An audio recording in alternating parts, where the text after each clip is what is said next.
be here. So you will notice that my description of myself does not anywhere include the word coding, programming, anything like that. I don't code, and I'm here to talk to you about a coding topic. So I'm going to be a little more dependent on my speaker notes than usual because I really want to get this right because it's fascinating to me. You can sort of think about this as somewhere between a book report and a love letter. It's a bunch of conference talks and papers that other people did over probably a 3 to 5 year period. And I stumbled across it and just got hooked. It's completely outside of my swim lane. So I'm really here to tell you about it and hopefully share that enthusiasm and get you hooked on it too. In 2012, I went to a conference called Shmoocon in DC. Who here's been to Shmoocon? Yay, it's excellent. And when I go to Shmoocon, I make a point to try to go to talks that are not only talks that are relevant to me, but talks that look like something I know nothing about. I've seen some of my favorite talks that way. The mainframe hacking talk this year, I mean, that, again, I don't think I've ever actually seen a mainframe, and that's one of the best talks I've ever seen. In 2012, by far the best talk I saw was this talk on the science of insecurity. Sergey Bratus and Meredith Patterson and their co-collaborator, Len Sassaman, was unfortunately not able to participate. So the thing that they said that really struck me is that insecurity is really about computation. So our trust in a computing system is really based on what that system, we think that system can and can't compute. If you make an assertion of trust, you're asserting that it will do what you expect it to do. Will it expose your data? Will it be vulnerable to somebody getting a shell on it? And the way that that takes form is each system receives input and it has to decide whether that input is good or bad. Does it accept the input and act on it, or does it reject the input? Can you trust it to make that distinction and to only act on valid input? When you start to think about it in this way, what they said was that exploitation is unexpected computation. So an exploit is, at its core, something that you run on a target and it causes the target to do something you didn't expect. It is a program captured in input, and there may be computational structures on the target that you created without intending or without even knowing they were there. So I had been working in tech for over 15 years at that point and in information security for over a decade. And that talk fundamentally changed my perception of cybersecurity. I wanted to learn more about this. And they mentioned in that talk, another talk the previous year on dwarf, which, what the hell is that? Okay, let's go find out. Unfortunately, Shmoocon, God bless them, puts all their talks online. The Shmoocon archive on archive.org is just one of the best things on the internet. And so there's this talk about how dwarf is Turing-Complete.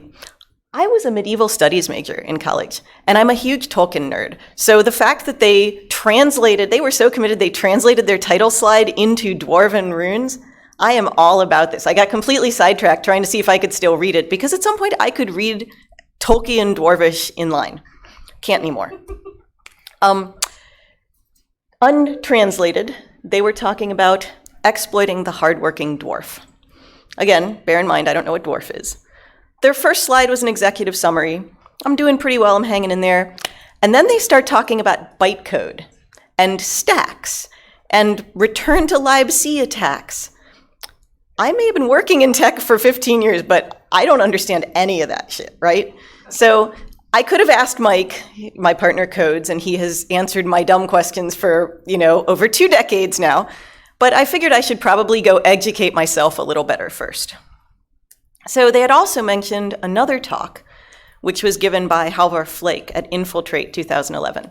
And by the way, I'm going to put these slides up as a PDF somewhere. It'll be either on the CackalackyCon site or somewhere findable. And all of these talks, both the videos and very often the slides in PDF form and possibly even a paper that underlies it, again, all available. So I've got all that in the slide notes, and anything that I say that sounds interesting, you can go and actually hear it from the people who did it by following those references. So I'm getting a little farther this time. I'm getting about every third word instead of completely not tracking. I didn't really understand the details, but the concepts are still fascinating. And so what I want to do is I want to take you down the rabbit hole with me on these concepts. Anything interesting in these next few slides are my attempt to summarize the basics of the science of insecurity talk. Anything interesting in those slides comes from Meredith and Sergey and Len. Anything that doesn't make sense is my translation layer, trust me. One thing that we have to sort of have as a baseline is what Turing-Complete means. So who in here is comfortable with the term Turing-Complete? Cool, less than half the room. I feel better because I didn't know what the hell it meant either. So a Turing machine, invented by Alan Turing, is a theoretical computer. And it's basically, there's a tape that symbols are printed on that represent computing instructions. And the tape can move forward and backward, and the machine can read the instructions and write the resulting output back onto the tape. So it's a pretty simple concept, but despite how simple this is, a Turing machine can simulate any computer algorithm. So a Turing-complete system means a system in which a program can be written that will generate an answer when presented with a series of input. So if a system is Turing-complete, it can be used to solve a computational problem. And Turing-complete systems appear in places that you really wouldn't expect them. The thing that a Turing machine cannot do is it can't take another Turing machine and decide if that other machine will ever terminate. It's called the halting problem, and it's uncomputable. So trying to decide an undecidable problem actually turns out to be the root of a lot of insecurity. So this quote, "The illusion that your program is manipulating its data is powerful, but it's an illusion. The data is actually controlling your program." Everything in our world of programs and software and things that run on computers is distributed, it's composed. So programs consist of many components flying in hopefully tight formation. And these components have to do two things at a minimum. The first thing they have to do is accept input. And as a corollary, they should reject input that isn't valid. And then the second thing they have to do is when two programs communicate with each other, you want the interpretation of that communication to be the same on both sides. So if I say to Mike that the sky is blue, and he walks away thinking the sky is green and goes and looks for a tornado shelter, we have a problem. And the way that programs determine the meaning of a message is with a parser. And so you need to have parsers on both ends that interpret the input identically.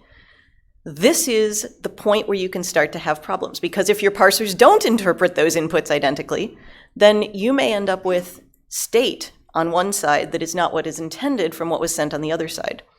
Or if it's an attack, you may have state that is what's intended, but it's not what you intended when you wrote the program to receive the message. So input handling is one of the keys here. Is this input good? Is it valid? Or is it possibly harmful?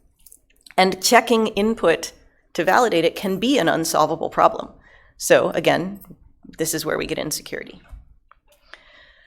So when you think about the concept that X runs on Y, some of the obvious ones are inputs execute on parsers. It's not just that the parser is processing the input is executing on the parser.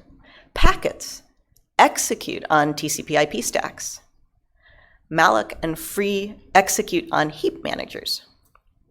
Binary format metadata executes on loaders and linkers. And then page tables and global descriptor tables and interrupt descriptor tables execute on an MMU. I hope you understand what all those words mean. I understand it a lot better than I did when I started, but again, this was kind of foreign to me. This means, or one of the fundamental principles here is that inputs are a language. They have a grammar. And understanding what the grammar is of that language helps you to interpret the language, helps you to first recognize it and then interpret it. So if we break this down, going back to the previous, IP packets are a language. They have nested structures. They have length fields, so they're weakly context sensitive. We'll get into that in a minute. And the stack, the IP stack, is a recognizer at every layer for every protocol. In servers, like SQL servers, valid requests make a language. In memory managers, heaps make a language. In function call flow, valid stacks make a language. And we get context sensitivity again here because which bytes are data and which bytes are metadata. So if you have more context than your program can handle, you start to be in trouble, because that means that the input you get may cause your program to do something you don't expect. One of the indications you get from that is that the simpler the input language is and the less context you need to handle the input language, the safer you are. So, how do we get there? Languages have hierarchy. This is language theory, Noam Chomsky, not just programming languages, but any kind of languages. So a regular language has no context dependency. It's very easy to work with. If you have two regular expressions, you can decide pretty easily whether they express the same language or not. Then you get a context-free language like Perl. So you have a grouping thing. Perl regular expressions can recurse on themselves, and that makes them a context-free grammar. Context-sensitive languages, we're moving up the complexity levels, they can refer to other parts of the tree. So if you have a payload and it has a length that was specified earlier in the packet, you have to refer back to that to make sure the length field specifies the same length as the payload you actually got. The failure mode here is padding attacks.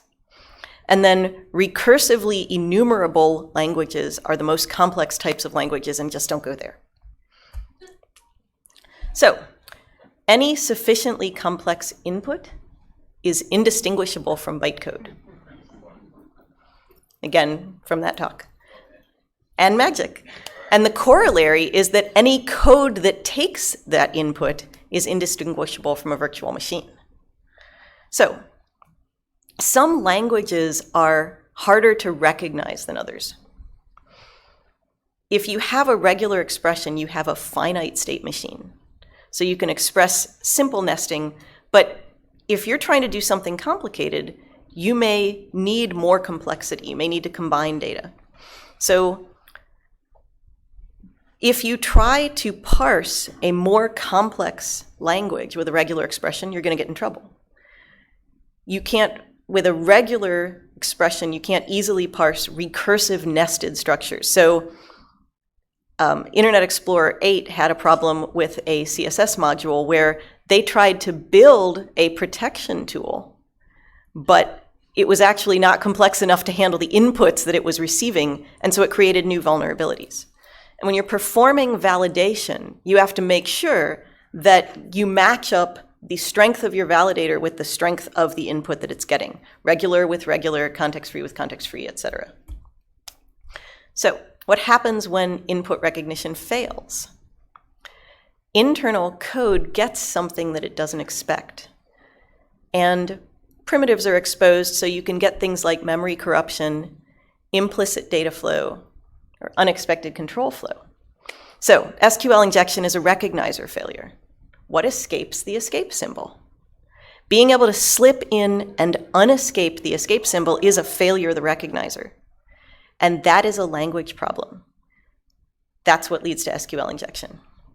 In memory managers, heap metadata exploits abuse the context sensitivity.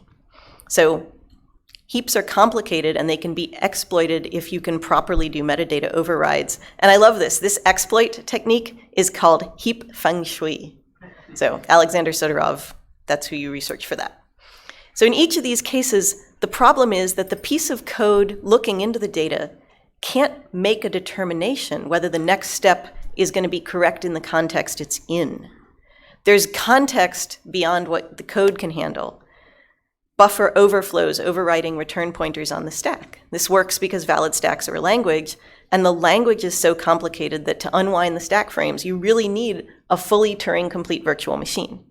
So this is what the dwarf standard offers, and this is where that 2011 talk comes in. We'll get to that. these failures result in the birth of a weird machine. And a weird machine is a term that was coined, I think, in 2009, possibly, but it's when you have a more powerful programmable execution environment than you think you do. So input into a program drives changes in state in the input handlers. And you have to be confident that those state changes are going to proceed in the way that you expect. The structure of a program is such that you have basic blocks that do recognition. These are things like the parser, the recognizer. And then some blocks are things you want to do, so processing components. When people write code, I am told, you don't really generally think about you're going to recognize everything first, and then you're going to parse it, and then you're going to hand it off to the execution that you want. Code ends up getting written piecemeal, and so you get a little bit of parsing here and a little bit of recognizing there, and then it does something, then you go back and parse the next bit, and then you recognize, and then you do something. Fragmentation attacks take advantage of that. And so when you don't do all the checks that need to be done, this is where you can have things like memory corruption.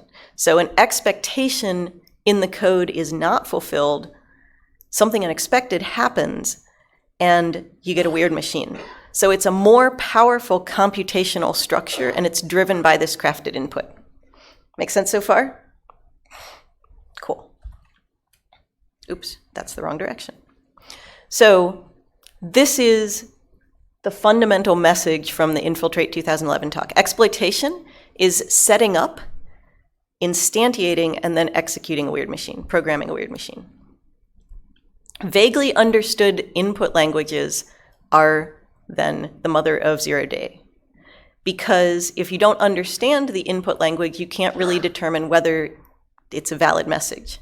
And even if you understand the input language, combining the flow of input handling and input processing opens you up to these problems. So that's what Halvor Flake gets into. And you lose the ability to expect secure computation from whatever program you're running.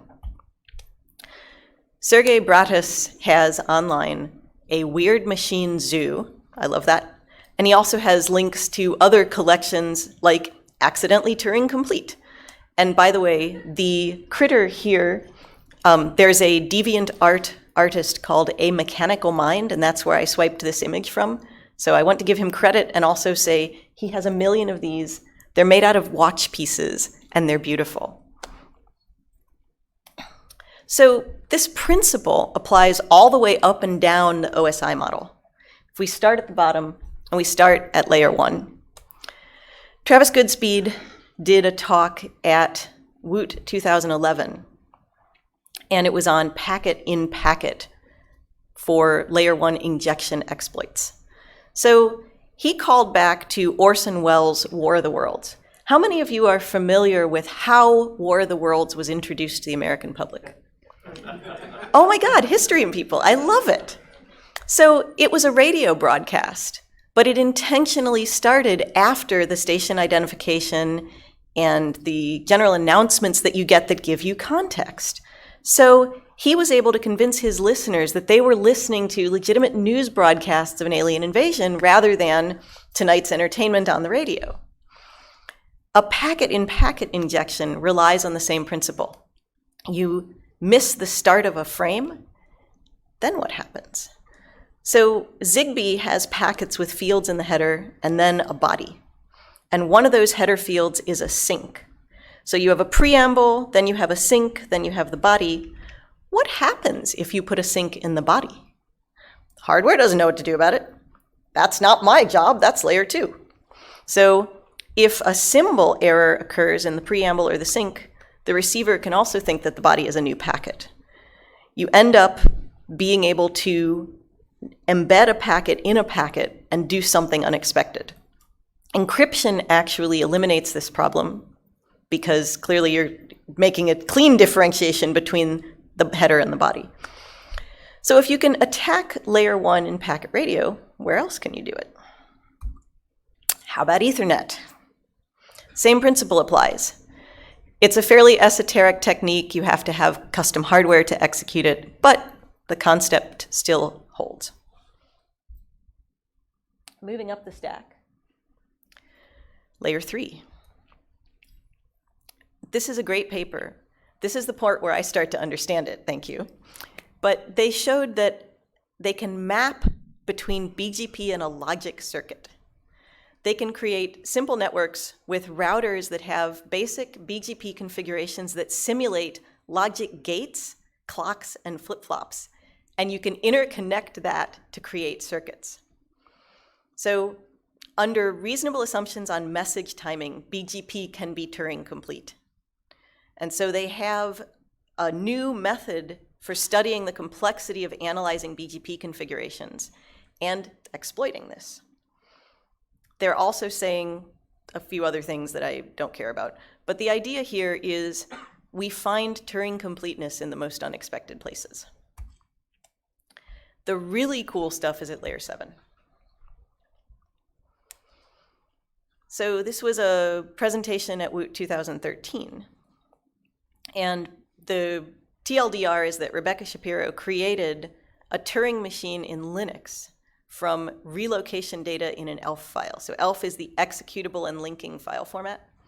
And basically she hid code in the ELF metadata for ping and got a root shell. So this ELF format is basically everywhere. It's run whenever processes are set up and serviced or dynamically linked. And the loader can be tricked into performing computation by presenting it with well-formed but crafted ELF metadata. So that metadata and symbol table entries can act as instructions to cause the linker loader to perform arbitrary computation. And they actually had a proof of concept of constructing ELF metadata that implemented Turing-complete brainfuck language primitives. Also, anyone who names their language that gets points. And they were able to use that to insert a backdoor into an executable. The Dwarf talk, 2011 at Shmoocon, what they did is Dwarf bytecode is exception handling. So all GCC compiled binaries have this. And it describes the stack frame layout. And it's interpreted to unwind the stack after an exception occurs. So a process image will include the interpreter for the Dwarf bytecode. And it can be written to have the interpreter perform almost any computation. So it can also be Turing complete. So Dwarf expressions are essentially functioning like assembly language. And the computation works like an RPN calculator. So you can backdoor a program such that the program works normally until an exception is thrown. And then you can return from that exception anywhere in the program with control over most of the registers. So this means you can modify no executable or normal program data, and you can still hijack the exceptions to get a shell. Very cool. Page Fault Liberation Army. Again, people with a sense of humor. Julian Bangert, he created a Turing machine in the x86 MMU by way of address translation. And he has a demo on GitHub. You can fly a glider around a screen. So trust analysis, basically determining whether a computer will not execute some classes of computation, generally assumes that computation is captured by an instruction trace. And what he showed is that computation is possible on x86 processors without executing any CPU instructions. So it's driven solely by the interrupt handling and memory translation tables. The processor gets trapped in a series of page faults and double faults without successfully dispatching any instructions.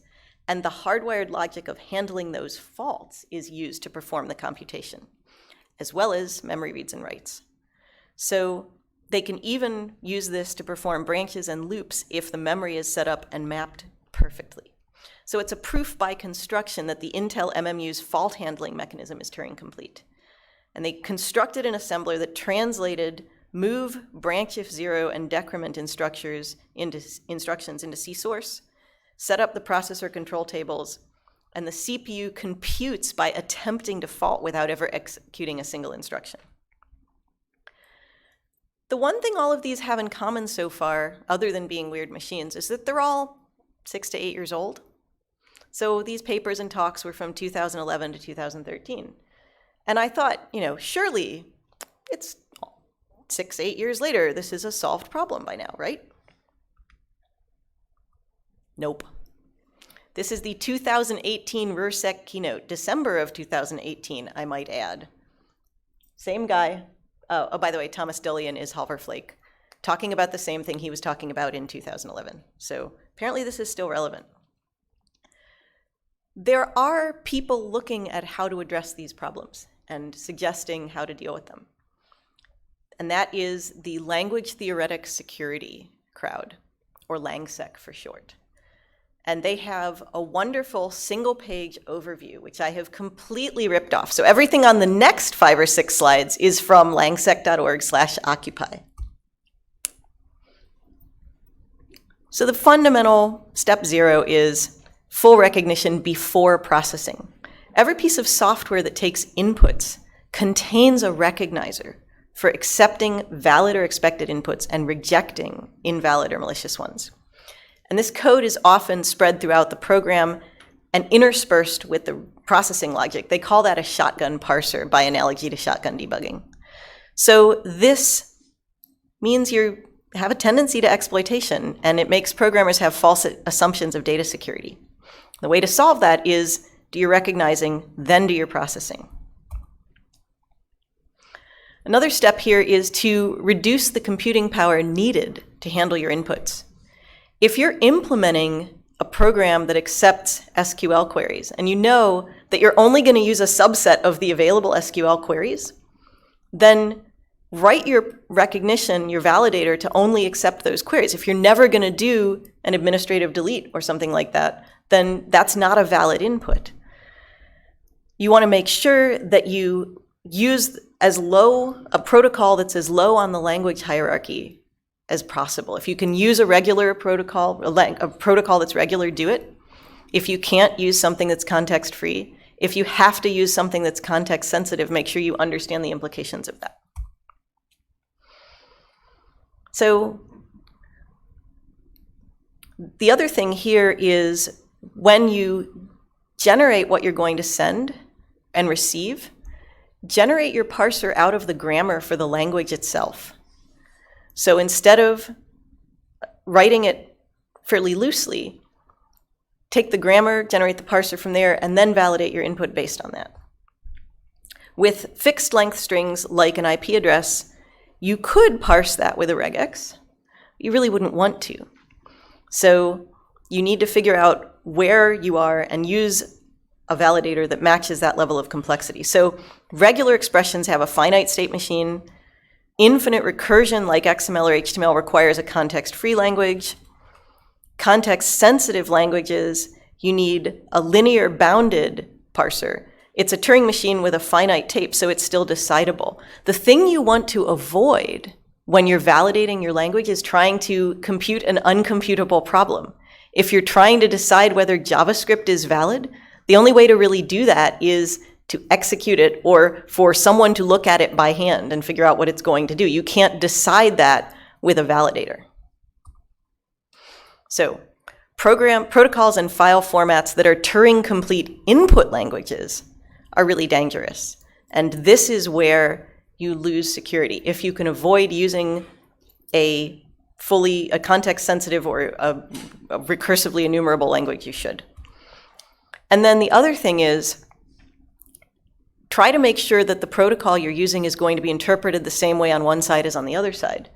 And this comes back to some work that Meredith and I think Len did, and maybe Dan Kaminsky in like the 2009-2010 timeframe around X509 and certificates. If you can request a certificate signed by a CA that is www.paypal.com nullbyte www.evil.com and get that signed, then when you present that certificate, is it going to be interpreted as www.evil.com or www.paypal.com? Different parsers may interpret it differently. So they went through and pulled a whole bunch of similar bugs out of X509 because of different interpretations as well as poorly scoped inputs. And they said they stopped when they got bored. They didn't stop because they ran out of bugs. So again, the other thing to bear in mind is that if you have ambiguous context-free grammars or context-sensitive and above, then you can't decide whether the two parsers are equivalent. You can't decide whether the message is going to be interpreted the same way. So Pastel's principle, at the birth of the internet, he said, be conservative in what you send, be liberal in what you accept. And this is how the internet came into being. This is why things can talk to each other today. But it's also why the internet works the way it does today.